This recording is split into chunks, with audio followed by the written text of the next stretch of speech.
A girl I've never met before changed my life and the life of thousands of other people. I'm the CEO of DoSomething.org. It's one of the largest organizations in the world for young people.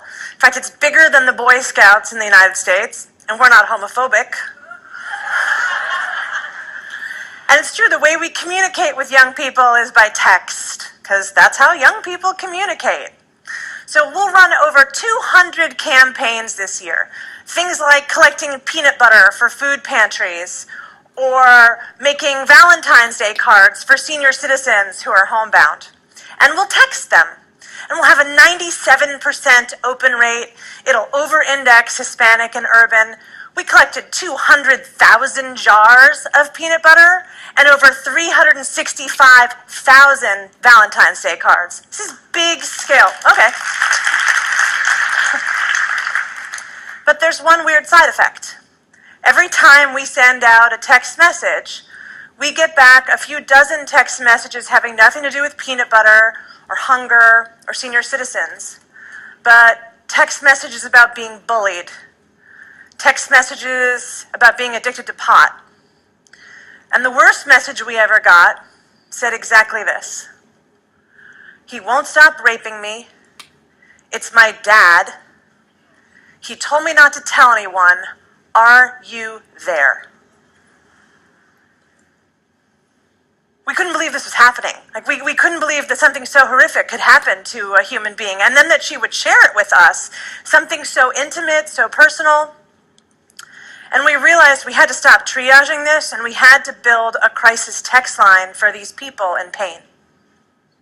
So we launched Crisis Text Line. Very quietly, in Chicago and El Paso, just a few thousand people in each market. And in 4 months, we were in all 295 area codes in America. Just to put that in perspective, that's zero marketing and faster growth than when Facebook first launched. Text is unbelievably private. No one hears you talking, so we spike every day at lunchtime. Kids are sitting at the lunch table and you think that she's texting the cute boy across the hall, but she's actually texting us about her bulimia. And we don't get the word like, or hyperventilating, or crying. We just get facts. We get things like, "I want to die. I have a bottle of pills on the desk in front of me." And so the crisis counselor says, "How about you put those pills in the drawer while we text?" And they go back and forth for a while, and the crisis counselor gets the girl to give her her address, because if you're texting a text line, you want help. So she gets the address, and the counselor triggers an active rescue while they're texting back and forth. And then it goes quiet. 23 minutes with no response from this girl. And the next message that comes in says, "It's the mom. I had no idea, and I was in the house." We're in an ambulance on our way to the hospital. As a mom, that just... The next message comes a month later. "I just got out of the hospital. I was diagnosed as bipolar, and I think I'm going to be okay." Yeah. Now, I would love to tell you that that's an unusual exchange, but we're doing on average 2.41 active rescues a day. 30% of our text messages are about suicide and depression. Huge. The beautiful thing about Crisis Text Line is that these are strangers counseling other strangers on the most intimate issues and getting them from hot moments to cool moments. It's exciting, and I will tell you that we have done a total of more than 6.5 million text messages in less than 2 years.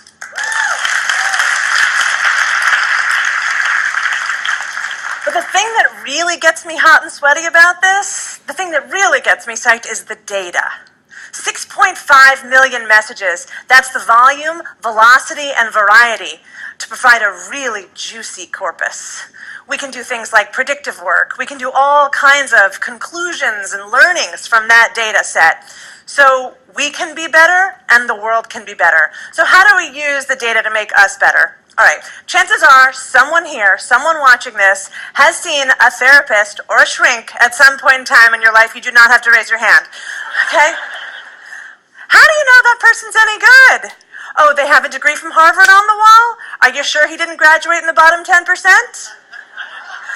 When my husband and I saw our marriage counselor, I thought she was a genius when she said, I'll see you guys in 2 weeks, but I need to see you next week, sir. We have the data to know what makes a great counselor.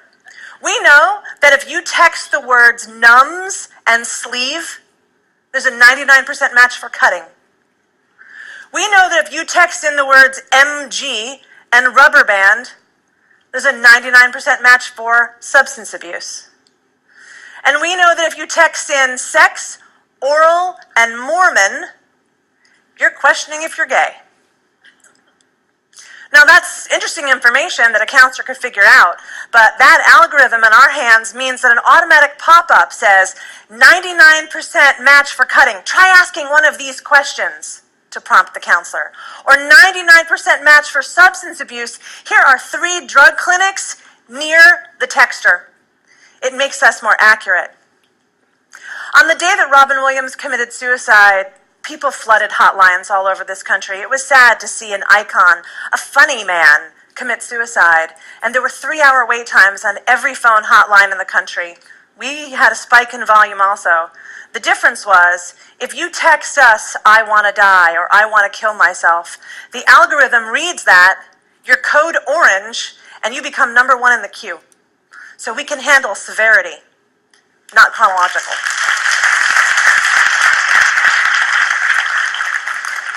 This data is also making the world better, because I'm sitting on the world's first map of real-time crises. Think about it. Those 6.5 million messages, auto-tagging through natural language processes, all of these data points. I can tell you that the worst day of the week for eating disorders, Monday.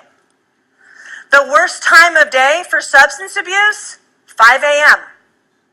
And that Montana is a beautiful place to visit, but you do not want to live there, because it is the number 1 state for suicidal ideation. And we've made this data public and free and open. We've pulled all the personally identifiable information, and it's in a place called crisistrends.org. Because I want schools to be able to see that Monday is the worst day for eating disorders, so that they can plan meals and guidance counselors to be there on Mondays. And I want families to see that substance abuse questions spike at 5 a.m. And I want somebody to take care of those Native American reservations in Montana. Data, evidence, makes policy, research, journalism, policing, school boards, everything better. I don't think of myself as a mental health activist. I think of myself as a national health activist. I get really excited about this data. I'm a little nerdy. Yeah, that sounded too girly. I'm nerdy. I love data. And the only difference, really, between me and those people in hoodies down the road with their fat-funded companies is that I am not inspired by helping you find Chinese food at 2 a.m. in Dallas, or helping you touch your wrist and get a car immediately, or swipe right and get laid. I am inspired.